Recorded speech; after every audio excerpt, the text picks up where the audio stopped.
All right, we're live. Well, good evening, everyone, and welcome in. We're so happy to have you for another episode of Talks with V. And I am your host, V Bailey, and happy to be here for this discussion with my beautiful guest.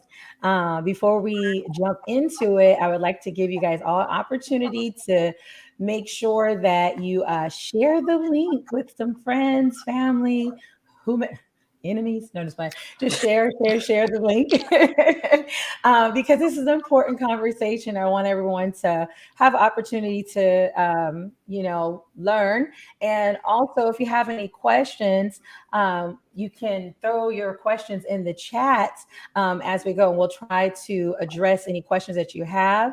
And possibly, if you wanted to come on, we can put the link for StreamYard and then pop up on the screen and ask your questions because we really want to be able to answer those questions. And also, accountability is so important for our healing journey as women. So, definitely want to give you an opportunity for that. So, make sure that you share the link, share, and we're ready, right? We're ready, ladies, to get on into this. So, well, thank you so much for being here for this episode of Accountability. We are streaming live with the HBCU Lounge Network, and we have three wonderful guests here to help us.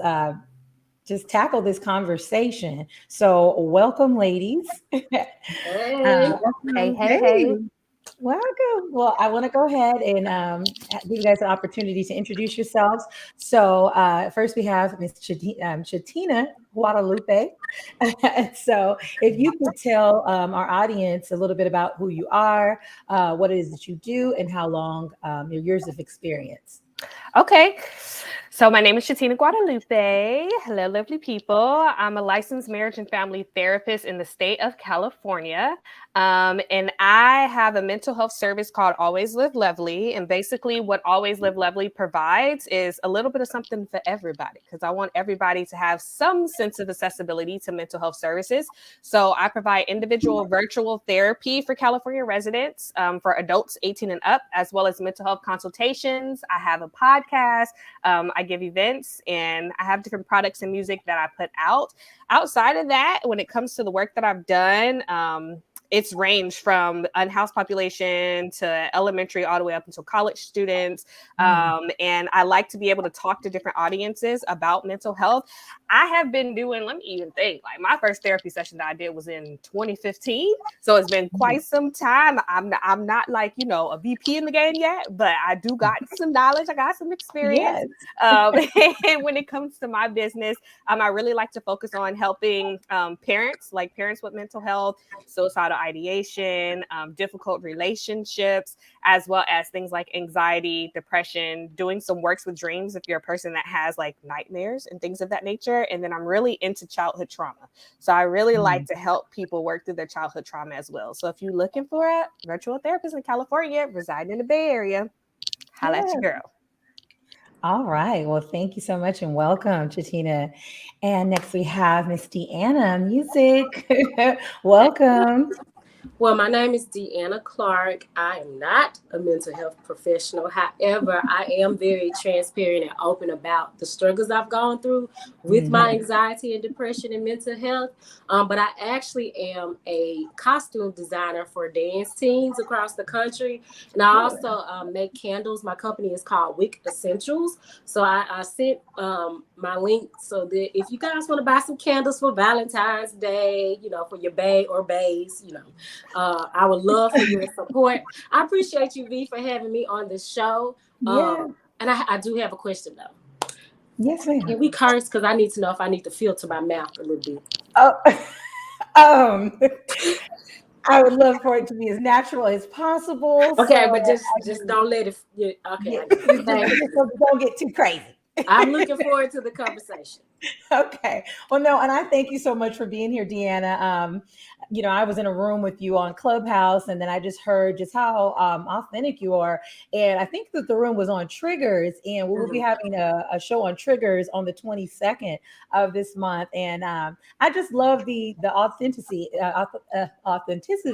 of when you speak, and you can really appreciate it, so people can learn, from that honesty as well as the accountability. And also seeing you on, I can't remember what it was, but it was another, I think, a podcast or an event Was it that, with Anthony O'Neill? yes, with Anthony Okay, that's O'Neill. what it was last year. Yeah. And I really loved your courage. I love the fact that you took accountability and shared your experience.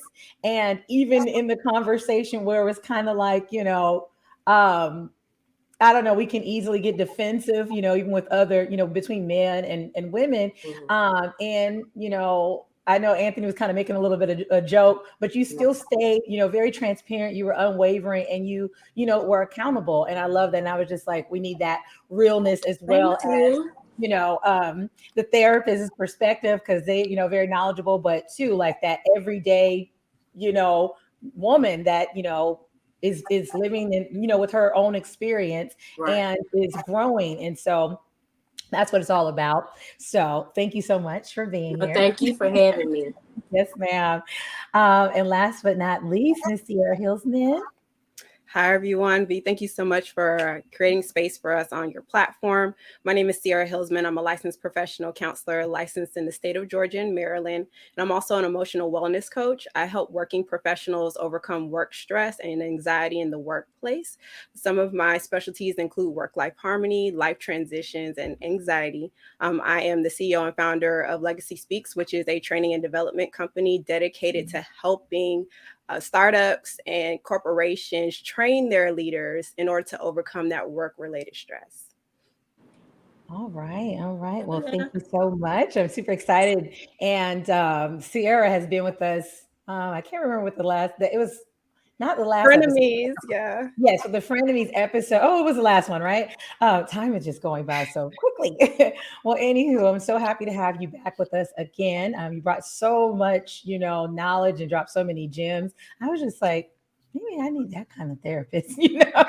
I was loving it. I was like, it was hitting me. It was really hitting me. So thank you so much. Happy to have you back with us once again. And thank you, Glorinda, for being here with us. She always supports. So thank you, honey.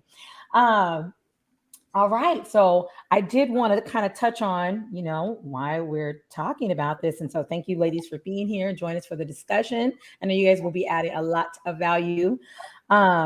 So I wanted to talk about this topic is accountability. And it's a very relevant conversation and topic, for women, today. And I think overall, we get a lot of criticism as a group, a lot of times it's focused on us, especially lately, gender specific for some reason. Okay. But the truth about it is that, people in general have issues with accountability. Maybe certain areas over, more, than others. But we have issues. It's something that humans struggle with.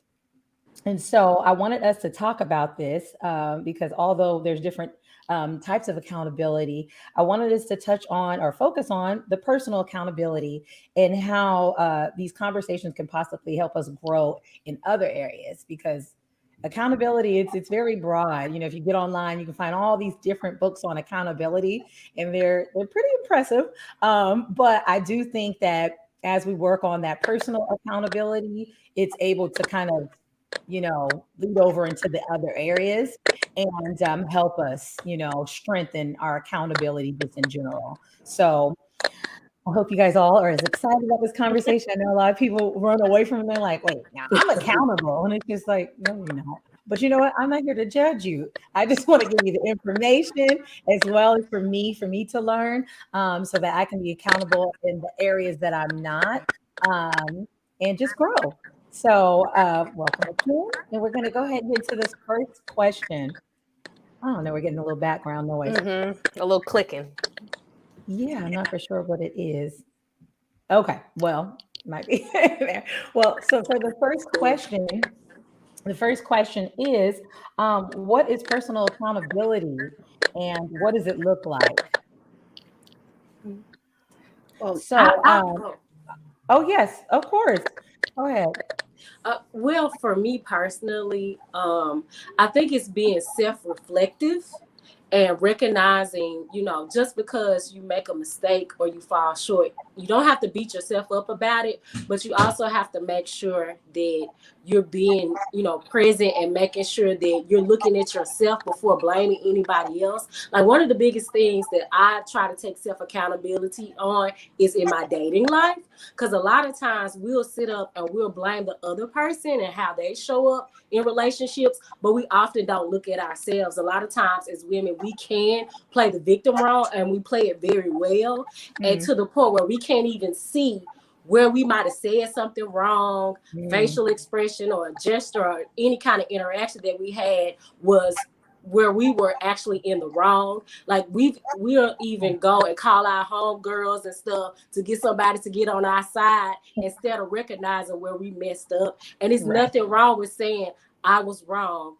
What can I do to fix this and make this better? Or if I can't fix the situation, how in the near future, or when this situation arises again, how can I respond to this better without me blaming other people, especially if I was the one that contributed to the problems that I'm having. So I really like to be self-reflective. If I notice that a certain interaction with somebody that I dated didn't work out, I ask myself, well, was there something that I could have done that made it seem one way and it wasn't? Did I say anything to offend somebody and so forth? So things like that I try to be aware of. It's not easy.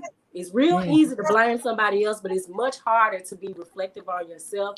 So as I'm still working through it, because I haven't mastered it yet, I recognize that it's a lot easier for me to communicate, and it's a lot easier for me to maintain my relationships and friendships by me being self-accountable. So that's my layman's explanation of it.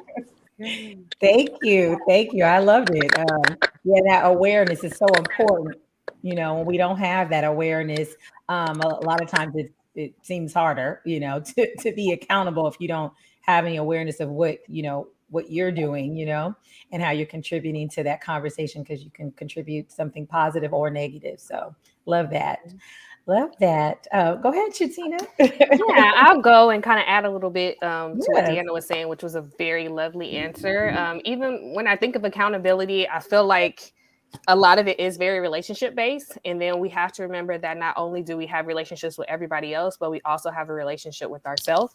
So we are accountable in all relationships, whether it's like, to ourselves, dating, to our children, to our grandparents, like whatever it may be, we're accountable in all areas. And I tend to like to think of, we live our life with these different lenses and perspectives. So it's like, what accountability is not, that's one thing. And then it's what we think accountability is, because a lot of the times, like you were saying, Deanna, we can think we being accountable, but we're actually not showing actions that are true to what it actually represents. And then there's what accountability actually is. And it's important that we have those conversations with ourselves, because we have to be truthful and honest with us. If we can't be honest with nobody else, we have to be okay with being honest with ourselves. And then so lots of times I feel like we can't really enter it in thinking that, first of all, by holding other people accountable, that we're being accountable in some way, because it shouldn't technically be our job to hold everybody else accountable and say, well, I did my part, I did my job. That's not necessarily accountability. As well as being able to just kind of like say, well, I did this, and getting somebody to hype you up and be like, what's not right, girl? I'm accountable. That's not actually being accountable in the situations either. We can't punish people by stating our facts or, holding resentments, setting boundaries. That's a big thing, because boundaries is such a huge, huge topic that we think when we set boundaries with people that we're being accountable now. But honestly, we may not even be setting the boundary with ourselves to act accordingly. We just setting the boundaries with everybody else and then saying, well, I'm practicing accountability. Again, you practicing accountability on other people's behalf, and it has nothing really to do with you and having true change. And another thing I feel like is, like, when we're conversing with each other, a lot of times, and it could be because we live in this popcorn society, but we're always waiting to respond rather than sitting back and listening. And it's like, if you're not really sitting back and listening to a person, you're not able to actually practice any level of accountability at all. And then so I feel like accountability actually revolves around like forgiveness. That's a huge thing. Being able to display positive actions and actually having positive change if we're really sitting back and listening to self or what somebody else has to say to do the true change. And being able to have like apologizing, like that's real. And not just being like, oh, well, I'm sorry then. Oh, well, I'm sorry that I made you feel like. That's not being accountable because you're not just really sorry. But that was owning a little bit more than what people usually do. They're like, oh, if I offended you, don't even, and that means you ain't don't really even worry about it then. Seriously, send your apology. and then also the follow through. We have to be able to have some follow through in what it is and have accountability partners that's willing to give us the true stuff and be like, you slipping or you tripping or you ain't really doing what you said you was gonna do. So let me just help whip you into shape because I know what your potential is and what you're really trying to accomplish. So that's just a little bit of thoughts that I had on that. But that's so true. And one thing I wanted to add before we get to Sierra is being able to receive that. So if you're taking accountability for something, let's say you hurt someone and they share that with you. It's not the if I hurt you. It's like I just explained to you for 30 minutes how you did, receive it, and then if you're not ready right now, that's fine. But talk to me, like if you're going to offer me an apology, and it's not all this like negating, the fact that I just shared that with you. And you're like, if I did, it's just like, no, but just owning that, owning what it is that even if it was your intentions or not, owning the fact that you have hurt that person because that person has shared it with you, even if it was not your intentions. And so I love that. Yeah. But all right. So thank you. And Sierra. Oh, y'all just literally wrapped up everything that I was getting ready to say, because initially when I think about accountability, I look at it in two components, right? So the ability to take ownership of one's thoughts, feelings, behaviors, perspectives, and beliefs. And then also seeing how your actions align with all of those things. So I also think of accountability partners, how it's important for us to align ourselves with individuals who will make sure that we're living according to what we say. If we have specific morals or values or belief systems, having that community that's going to be like, all right, Sister Tab, what's going on? Let's talk about that. Somebody that you can refer to not necessarily for guidance, but for alignment purposes. And what I find, especially with working with clients, as soon as you start utilizing things like dates, deadlines, maybe even utilizing those mechanisms that make sure that you're in alignment with what you have to say and do, that's when we start getting offended. That's when we start find ourselves pushing back. But it's just like, hold on now. This is what we say. Make sure that like what we say is what we mean. And so that's what I think about when it comes to accountability. That's so good. I love all of this. I think the show's over. No, just saying. Go ahead and do the benediction. It's so good. It's so good. Okay, so the next question. I did want to say, would it be the proper way of saying it wasn't my intention to hurt you or offend you? And if I did, well, that negate what I just said. I was trying to say it in a cute way. Because I try to say it's not my intentions to do things, because sometimes we can say and do stuff and don't recognize we've done it until it's addressed. And unfortunately, people have a hard time with actually saying, hey, you offended me, you hurt me, and they will harbor that. So when I'm addressed in a way where I have offended somebody, I try and say, it wasn't my intention to do that. But since you said that I did, I apologize. Would that be a proper way of apologizing to somebody? That's a great way. Because I'm asking for me. I Yeah. think It's not a friend. I'm like, yeah, that's a great way, especially if it's coming from a genuine place. I think that's very important. I think Mhm. oftentimes people have a way of apologizing to pacify other people. Right. And so Mm. you're not willing to like do the work once it's brought to your awareness. And so Mhm. if you're willing to say, you know what, I apologize, that wasn't my intent. Let's have a conversation. Let's effectively communicate like adults, like adult woman to woman, not Barbara Shirley type stuff, but like adult perspective. I think that's a very good component. So thank you for effectively communicating that. Yeah, I love that. I want to add just onto what you said, Sierra, because that's true, and even just clarify something that I was saying earlier, just in regards to it's okay for us to approach someone and say like, if I made you feel this way, like Mhm, mhm. being able to, because that is the accountability part. You're at least seeing like, okay, I actually caused some type of harm or hurt, maybe, and I think like a huge word that can just shift it and kind of negate the whole apology that you did is when you say the word but. Because the moment that you add the word but in there, you like, if I made You you making feel an this excuse. way, I apologize. I'm sorry. But what you did was, then that's when Right. it's like, okay, well, there's no accountability because sometimes we just will say things like you said, Sierra, to pacify the situation because Mhm, maybe we don't like confrontation. Or maybe we don't feel like we want to have a resolution, or maybe we still feel like we're right and we want that to be mhm, known, but that's mhm. not taking true accountability. And it's important for us, like Sierra was saying, to take a step back and really, really just be honest and truthful with the area that we're coming from when Right, addressing these things. But we have to take a step back in conversations and check in with ourselves to right. see really what our energy is. Because if we just popping off at the mouth, we're not really digesting what's going on. We just responded. Let's be honest. Shoot, I do it sometimes too, Absolutely. but we just responded. So Absolutely. being able to really take a step back and check in with yourself to really see if it's a genuine apology and taking ownership of how you made that person feel, and then thinking, Mhm. okay, well, what can we do so that we don't get back to this space? What Right. can I have said differently? What could I have said? How could I approach this so that I don't make you feel that way? It's really the steps you take after saying that. But the moment you throw that button Mhm. there, it's like, well, conversation over. We done. Right, Right. right. And it's so true. And it also to add with it when I was saying if I have, it's the energy behind it because a lot of times like they say, it's not about what you say, but how you say it. When someone is just like, uh, I guess if I hurt you, this is that. It's just like the energy is all wrong. But when you really don't know, there's sometimes that you don't know, as you mentioned, Deanna, that you didn't know that you did it, and so you're kind of like, all right, well, um, if I did, do this, it wasn't my intentions. You're explaining because you do care, about that person. And so you want to share that, like, this was not my intentions to do that to you. I was thinking blah, blah, blah, and it's not that you're making excuses that you really did not know, and going forward, you want to change that. Not that I'll try, and stuff like that. It's just like I'll try to be more mindful of it because that's something that you can slip up on, because you don't know, everything. But, it's just making that action. It's the energy, I think, behind it. So yeah. Yeah.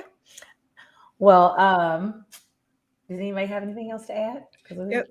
When you just mentioned that, V, immediately I think about the gap that happens between awareness and action. All right, come on now. And so I think even in that moment, right, when I think we talked about this previously before, when we were talking about like DBT skills, for anybody who doesn't know, that's dialectical behavioral therapy.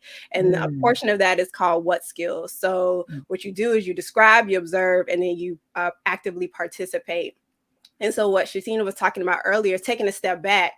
And in mm, order for you to describe something factually, you need to figure out what exactly happened and how am I impacted by this, not only internally, but externally. And then how do I proceed forward? How do I participate in effectively communicating how I feel? And how do I effectively move forward in terms of like action? And so when mm, somebody brings something to awareness with you, you make the internal decision, okay, do I hold myself accountable? How do I mitigate this situation? How can I mhm, make sure that our relationship grows after this? What is my mm. direction with the relationship? So Yes. figure out what you want to do in between that awareness and action phase. Oof, I love it. I want that kind of friend. I want those kind of friends. Or even just having conversation with those kind of people, because it is something that can be hard if you're just moving so fast. When you're moving so Oh, fast, I got a good one. you be reckless. Being accountable after somebody offended you first. Because like Yeah. sometimes we feel justified in how we Mm, respond to certain things, when sometimes it's like, okay, you didn't have to respond that way. I get that you're offended. I get that you've been wrong, but that doesn't mean you have to respond the same way that they or reacted or and yeah. respond the same way they did with you. And that's an area that I struggle with, because if you come from me, I'm gonna go to hell. It's the Okay. petty party. And so Keep that I same have to energy. practice being I'm gonna give you what you came for. and right and expressing, okay, I'm offended, you've hurt Mhm, me, without mhm. me going below the belt as well, because that's Oh, so that's good. easy to do. It's so easy to be like, well, you did that and third because you hurt me first. And I'm not Mhm. gonna lie, I kind of did that today.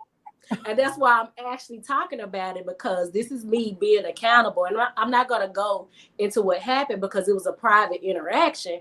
But I'm now Mhm. recognizing that, okay, well, maybe I need to go back and apologize, because even though I was That's good. offended in that moment and I technically was right, the way I responded was not the best way to respond. Because sometimes we let Mhm, our emotions hype us up and get us to a mhm. place versus stepping back and saying, okay, I know this is getting on my nerves. I'm upset right now. Let me step back. Let me take some time to myself. Let me process my thoughts before responding and letting that person know that I offended them. Because then you're going through this ping pong of back and forth of offending each other, and neither one of you guys are listening, and then neither one of you are taking accountability for the hurt Right. that you caused one another. And Mhm. then this is this forever ending, never ending cycle of Mm, offense and hurt that you're doing, because nobody wants to be the bigger person, take accountability. Even when people have wronged you, it's okay to still be accountable, because yeah. that causes you to grow.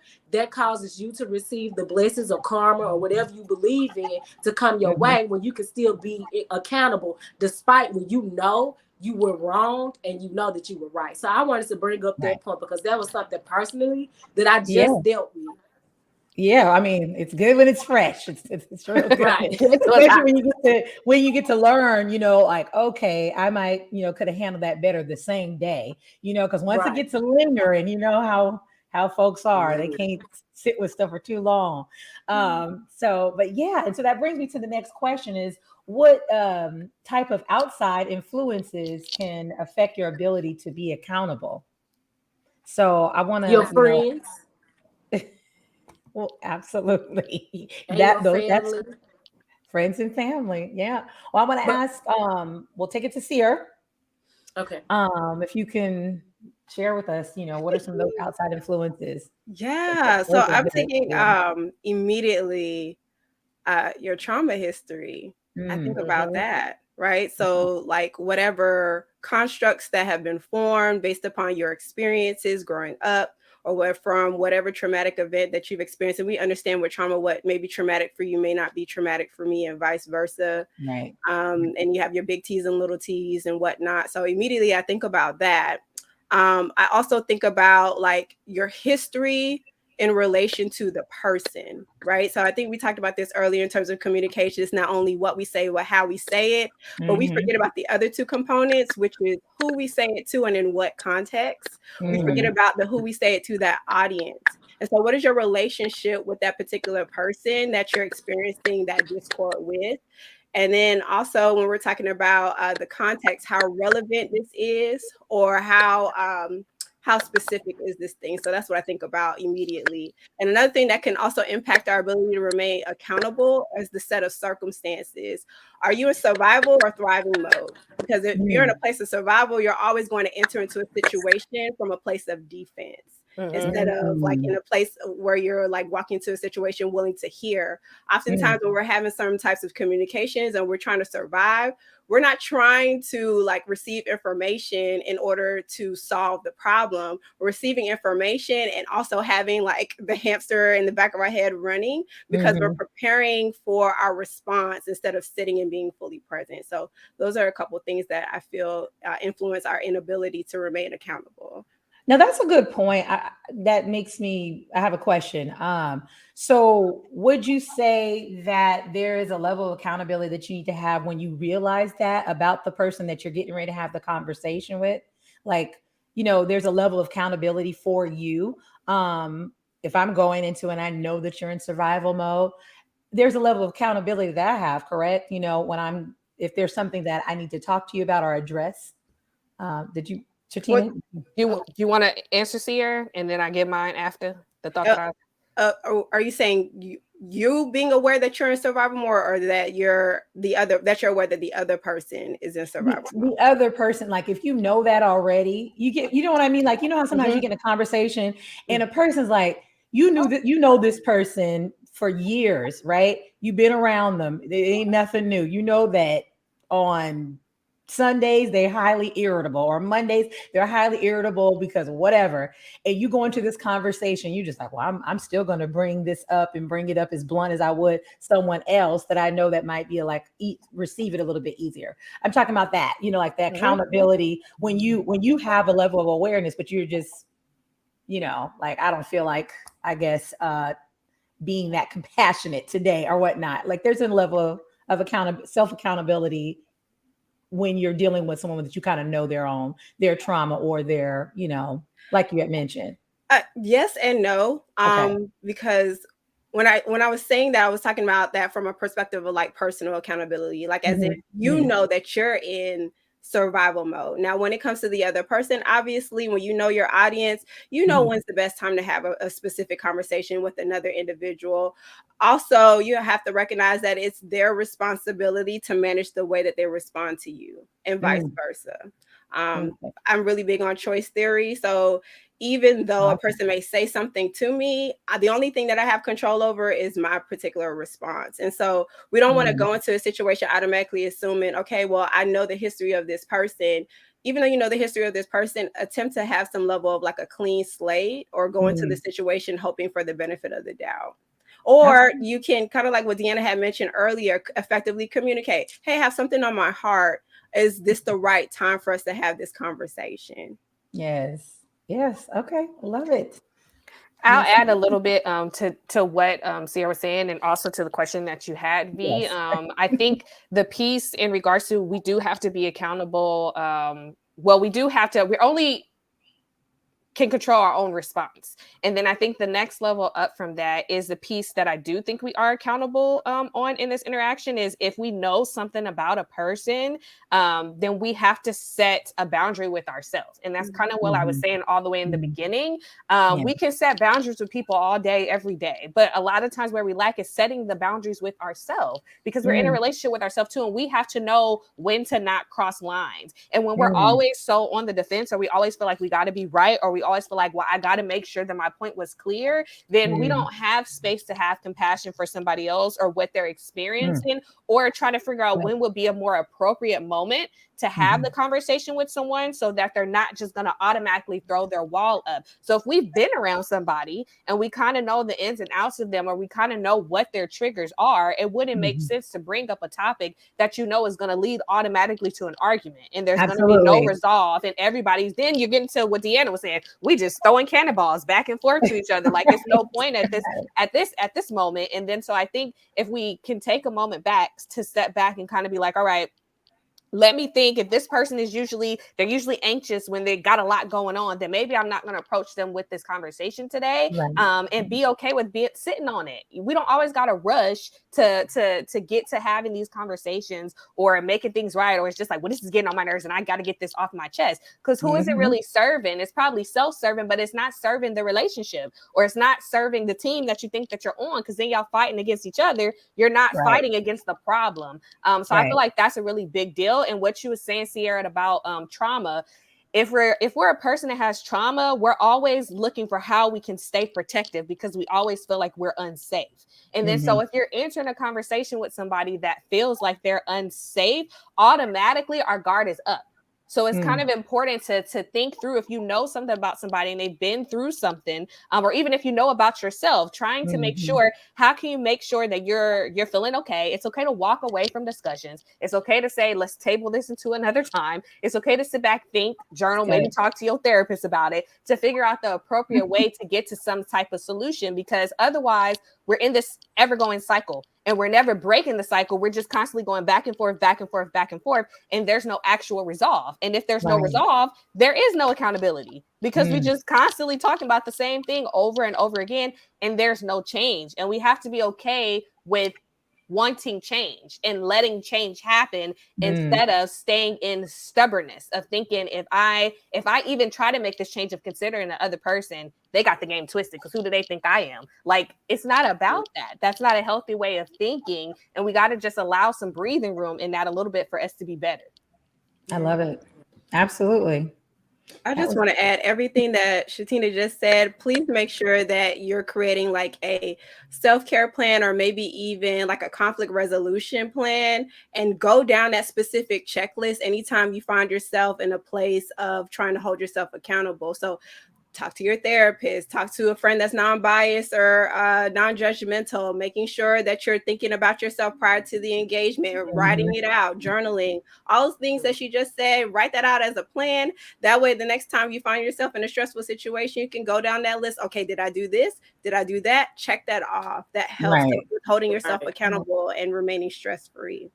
Well, that's good. That's good. You can avoid that. That's why I guess, hopefully I was trying to articulate, but you guys both, answer my question. It's just, it's like that level of accountability, because if you know this person is this way, and then you just say, I'm gonna do what I want, and then they come back at you, and then now you are acting crazy, then it's just like, like you got to take some accountability for that. And a lot of times I think people can be very tricky that way and manipulative, and then they want to blame it on you. And it's just like, well, no, you were totally aware, ahead of time, but you chose violence. You chose violence. Exactly. And then try to make it seem like I'm the one, who was really popping off, but that was your intentions. You felt like, like you said, chose violence this morning. You're like, that's what I'm doing today. So thank you so much for answering that, ladies. And that leads to the next question is, how does the lack of accountability impact our lives overall? So Deanna, I would love for you to take that first. How does that impact your life overall? It's kind of pretty simple. You don't grow and you don't evolve when you're constantly at a stagnated state, thinking that, some people think they're perfect, that they're always right, that they are incapable of being wrong. And I think that's very dangerous. Yes. As it relates to showing up in relationships and everything, because if you're never accountable for your actions and the words that you speak, then you're just going around doing things just for the sake of doing it, and you're not really learning how what you're doing and saying is affecting other people. And then you look up, and then you're starting to lose your relationships and your connections, all because you can't be accountable. And unfortunately, what some people will say, well, they're just hating on me. Or, I have to ride solo, what God got for me. You know how people start posting them quotes? You know they're wrong when they get to posting all them quotes, trying to get people to rally behind them so that they can be right, instead of just simply saying, you know what, I was wrong. Let me be accountable. How can I fix this, and how can I prevent this from happening in the future, or reacting a better way? So me personally, I think it stops your growth, and it can potentially hurt relationships that are important to you when you can't be accountable, when you can't recognize that you are wrong. And it's okay. Hey guys, this is Deanna. I don't have a medical license, but I'm here to tell you it's okay to be wrong. Okay? We all are wrong sometimes. You are not alone. If you're experiencing, I'm just joking, but I'm just This is saying, a like, PSA. it's a real thing. I Like, love it's okay to be wrong. We're not gonna always Right, be like right. that. So for me, I think it can affect you. It can affect your growth if you're unwilling to be accountable. And I'll yield with that. Yeah, love it. Oh, I love it. That's good. Yeah, so it's Sierra. Sierra, you ready? I could see by that smile. Yeah, I'm something like, good to give. thank you. Immediately when I think about like the detriments of not taking accountability, going back to the original definition that I put, the inability to take ownership for our thoughts, feelings, beliefs, actions, and behaviors. And so when we lack the ability to take ownership of a thing, that creates distance between who we are and who we're trying to become. It greatly and severely impacts our relationship with ourselves. And oftentimes, or throughout this conversation, we've been talking about how the lack of accountability impacts relationships with other people. But when we do not take ownership with the things that we have, it keeps us from being relentlessly honest. It keeps us from being able to grow, like Deanna mentioned. It keeps us from being able to like be truthful about who we are in this season of our life. And so, and it also impacts our ability to remain mindful with what we're doing. If we're constantly moving through life, just doing things just to do it and not actually processing how that impacts us as well as other people, or at least impacts like the lives that we live, that severely impacts like our personal existence. So that's how I feel. Good. I love that. I love that. Miss Chatina? Yeah, I'll add to it. I feel like if a person is not in a space to want to do any type of change, then there's no space that want to practice any type of accountability, because accountability is going to push change every single time. That's the only way that it's going to be able to work.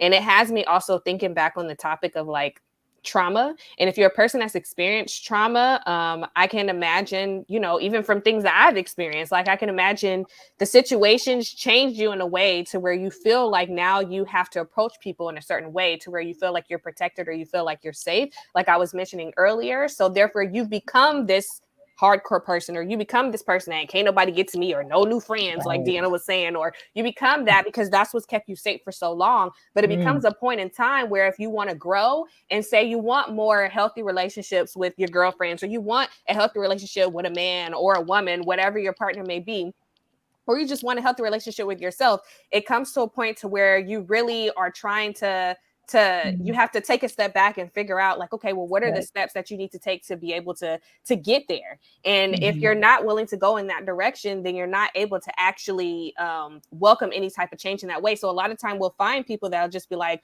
well, I'm grown, or I'm not changing for this person. And we keep hearing other people tell us, but you're doing this, or you're causing this harm, or you're acting this way. And we're like, it ain't me, it's you. Or everybody just got something to say, but I'm not listening. They all tripping.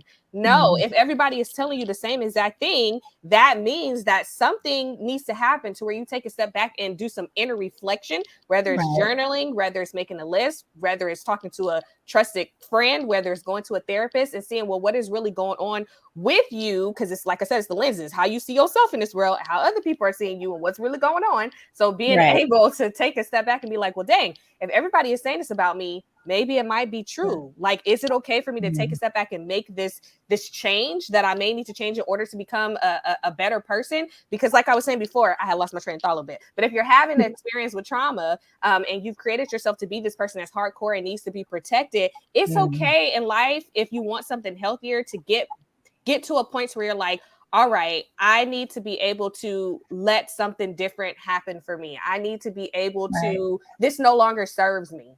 Like being able to be hardcore like this and shutting down and being in defense all the time, it may have worked in the past because that's what you needed in order to feel okay. But you have to have some room for being able to change and say, maybe this habit isn't good anymore.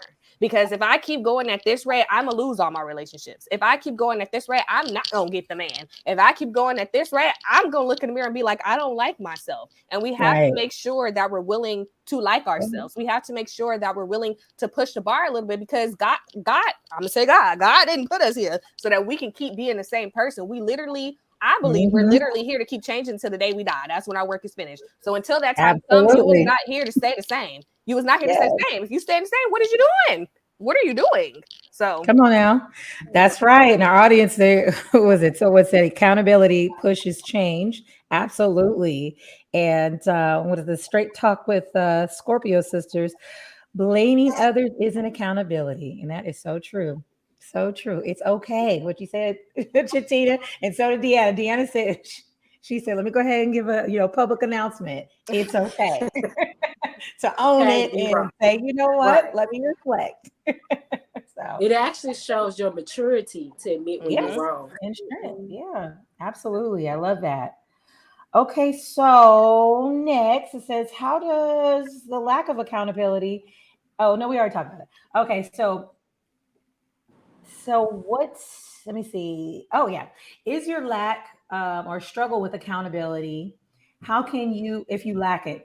So if you lack accountability or you struggle with it, how can you grow and become more accountable? Because all right, maybe someone is just like, all right, maybe I lack accountability, and they don't want to like, shout it to the rooftop, but they want to work on it. They want to start making those first steps. How can they become more accountable? Because I don't believe anyone's doomed. Can always change as we're talking about accountability push change. So how can they do it? How can they make those steps? Sierra, I'll go ahead and let you take that first. Yeah, two things I think about. First, creating a strategic plan for yourself. I think we talked about this earlier in terms of like putting deadlines, making sure that you're creating like a plan for things that you would like to accomplish. Like, what are your goals and what are those things that are going to draw you closer to those specific goals, right? And then the second thing I consider is like, what type of blame game are you playing? So there are four ways that we blame, right? We blame up, we blame down, we blame in, and we blame out. So blaming up looks like pushing blame towards the people who are above us, whether it's in the workplace, maybe a parent figure, maybe God. Blaming down is somebody who is below us, whether it's somebody who reports to us in work, maybe it's a child, maybe it's a younger sibling of any kind. Blaming out can look like your peers, your partner, your spouse, whoever. And blaming on the inside is obviously you blaming yourself. We were talking about the concept of guilt and shame. Shame says that I am bad. Guilt says that I do bad things. So consider what type of blame game are you playing and figure out what ways to mitigate those forms of blame. That's good. That was good. That's good. I know. You can write them down. Hold on. That notebook. That's why I got my notebook over here. I'm like, that's good. That's good right there. While you're writing, Deanna, we're gonna let you, Tina, take this next. So share with us, what are those steps? Yeah, I feel like forgiving yourself for slipping up, because goals is a huge thing. That's exactly what I was going to point out is, have a self-assessment with yourself and see how are you really doing. It's the new year, right? So a lot of us sit here and we make vision boards, we make all the goals and all the hopes and dreams that we have for 2023.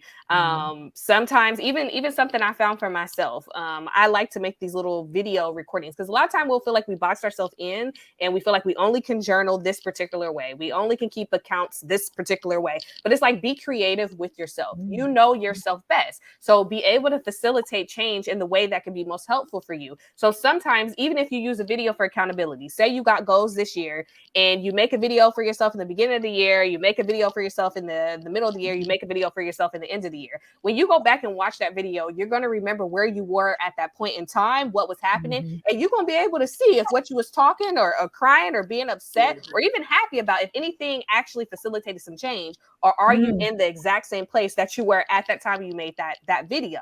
And then so being able to forgive yourself when you slip up is important, because when we set these we tend to go hard or go home, and we have to stop making goals where we go hard or go home.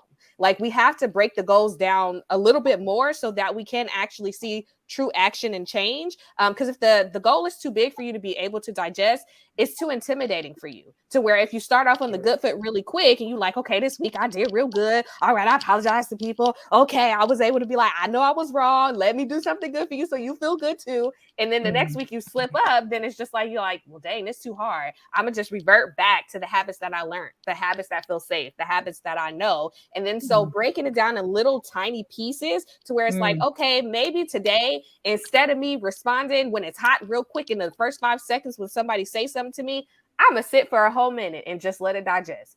And then I'm going to say something. And taking a small skill and practicing it and getting better at it over time, we don't have to rush to make these huge changes. It's the little tiny steps that we're taking in order to help us get to that bigger picture. And if you forgive yourself when you slip up, it'll make things a little bit easier, because kicking yourself when you're down is not going to help anybody. And if you want to make some type of change, you have to be able to hype yourself up and stay in a good space about it and know that you can do it, because we can't control what other people have to say or what they're going to do. So they may not be in a space to tell you you're doing a good job. Thank you for apologizing to me. They may stay in that space of defense, but it's your job to be able to work on you and say, all right, if they're there, okay, well, let me find a way to be able to hype myself up to where I know I can still do this. I can still be better. I don't have to slip back into my old ways, because people will always tell you who you were. People will always remember who you were. A lot of people can't really get with who you are or where you're going or the change that you've already had. They like to keep you in this space or in this age or in this funk of where you were before.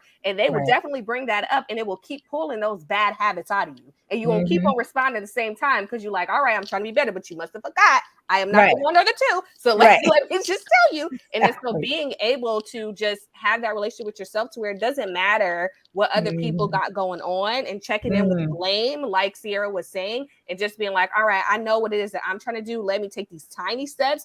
At the end of the year, you'll be able to realize, like, oh, I got there a lot quicker by taking this tiny steps instead of taking these huge leaps and feeling defeated. And then at the end of the year, we like, well, dang, I didn't do it. All right, so now we in 2024. Let me write the same goal on my list again. That's not what we're looking for. We're looking for true change.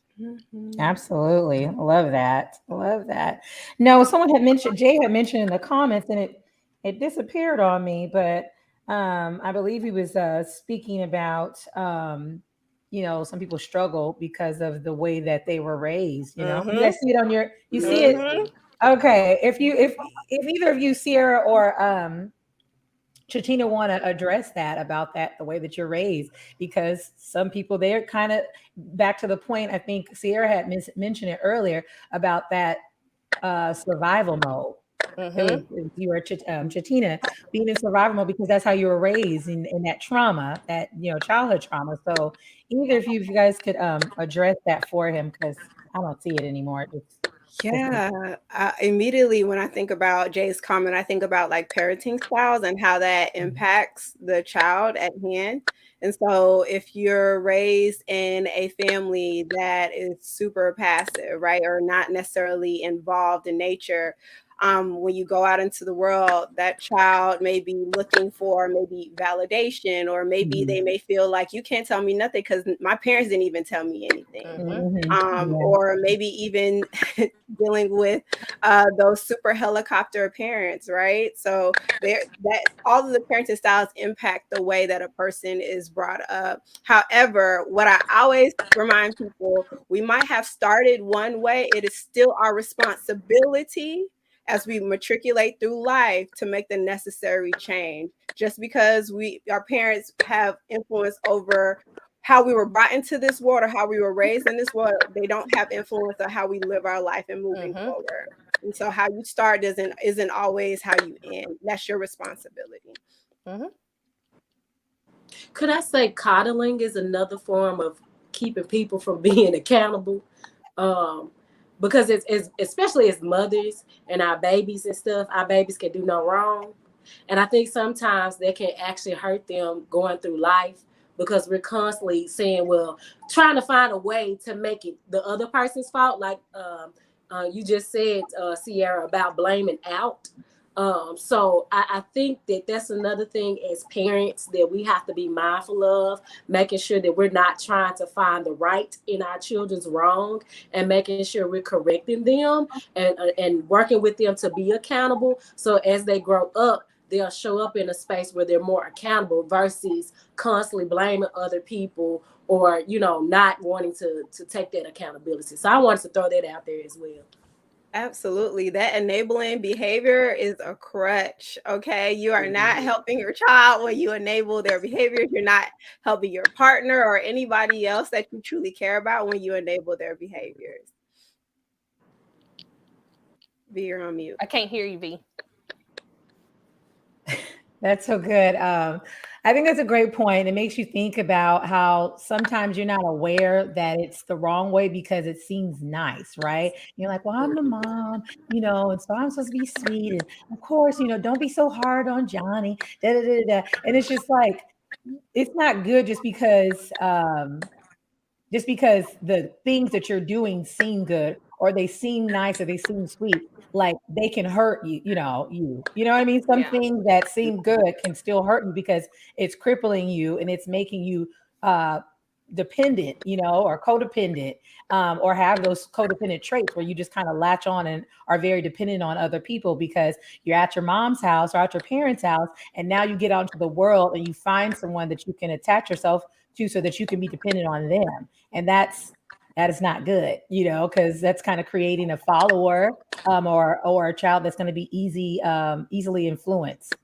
Yeah. So I I agree. love And that. I definitely want to just add, like, when it comes to the coddling or being the helicopter parent, or just like parents do the best that they can from what they got. And then I feel like, when you have a child, you take that and you try to do even better. And we just keep trying to do better until we continue to break these cycles that's holding the generations bound. But I know in Jay's comment, they were saying being a competent adult. So like when we don't teach our children skills while they're young, accountability to others and accountability to self, these children become adults. We all become adults. And then there's this expectation put on us, because lots of expectations get put on you once you become an adult, even as your child. I don't even know who made these rules up because it's preposterous. But anyways, all these expectations get put on you, and then we have to be able to know you can't expect somebody to do a skill that they never were taught. They were never introduced to. They never learned how to be able to navigate conversations or take ownership. So if there's coddling that's happening, then that child isn't going to develop the skill. And then they're going to get older, and then people are going to expect them to know how to do it. And they'll be like, no. And like you were saying, V, they'll just go and find somebody else, or maybe find a partner or somebody that will keep doing that coddling behavior so that they don't have to be able to take any type of accountability because it's familiar.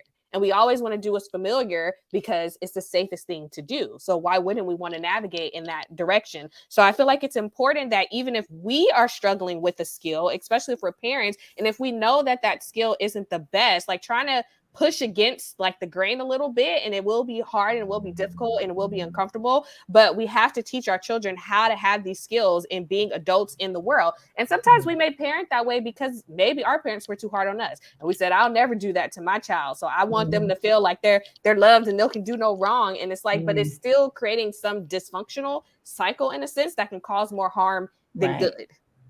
Right. Absolutely. I have a really good friend, and she was always called on. She was always the one being responsible for everyone in the family. Right.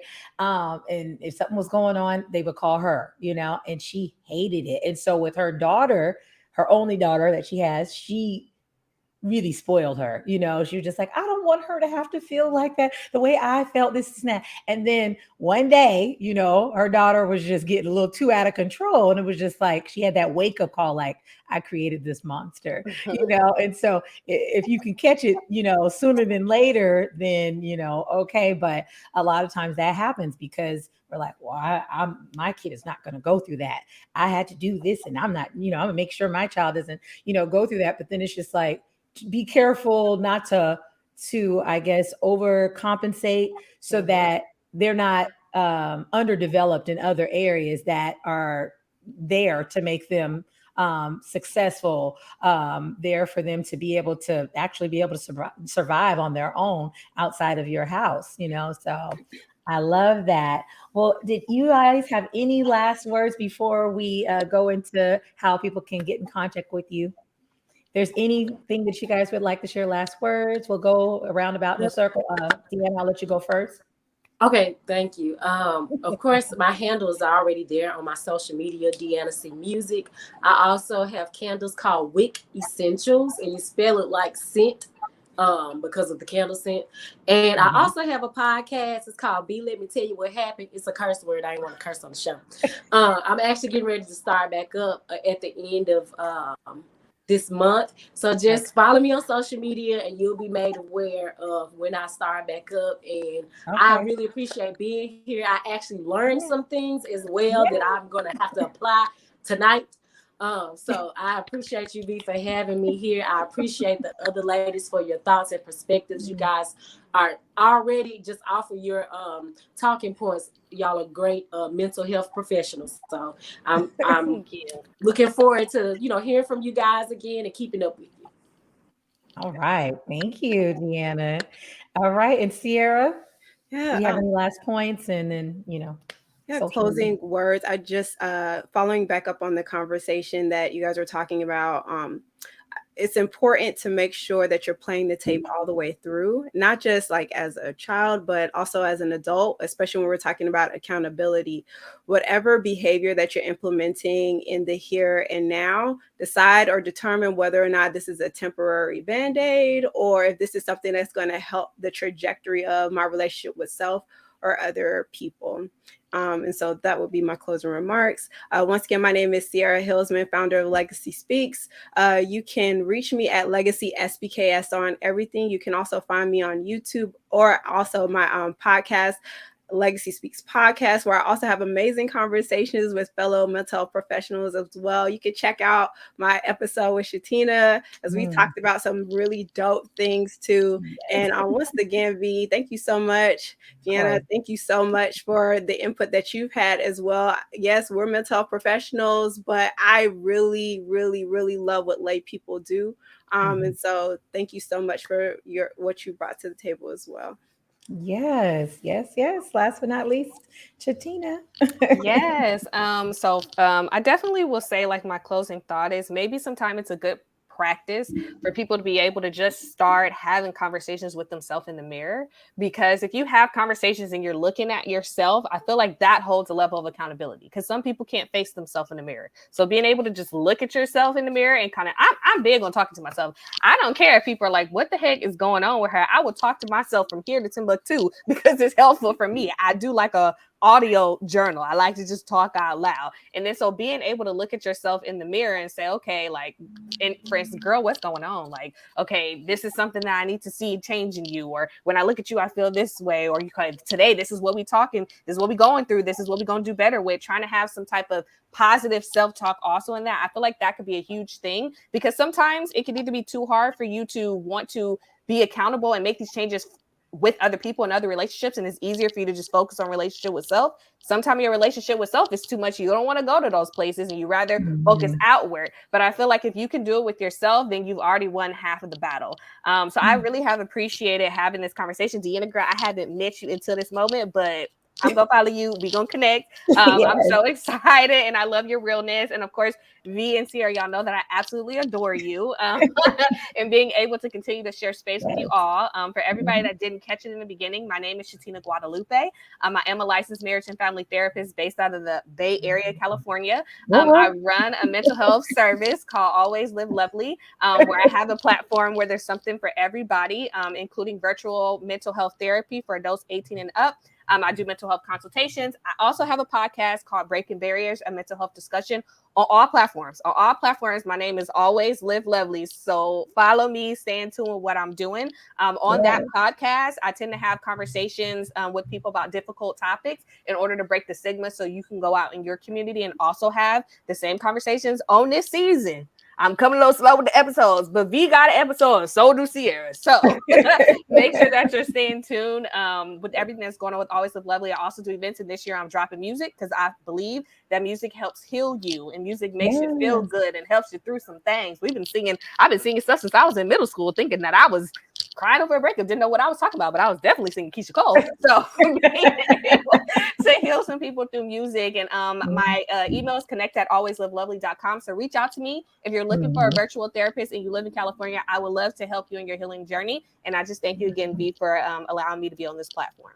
Oh my goodness. Yes, of course. Well, you ladies, I'm just super excited that you guys were here.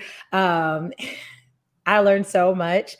I love all my episodes, but there's some that, like, for the time that I'm in, like, they're just needed, and there was just some stuff that I learned that I hadn't thought of before as well. So I'm just very grateful to have you guys on. And of course, Chatina, you'll be back with us for the next episode on triggers. So we'll be discussing that to everybody. Yeah, I know.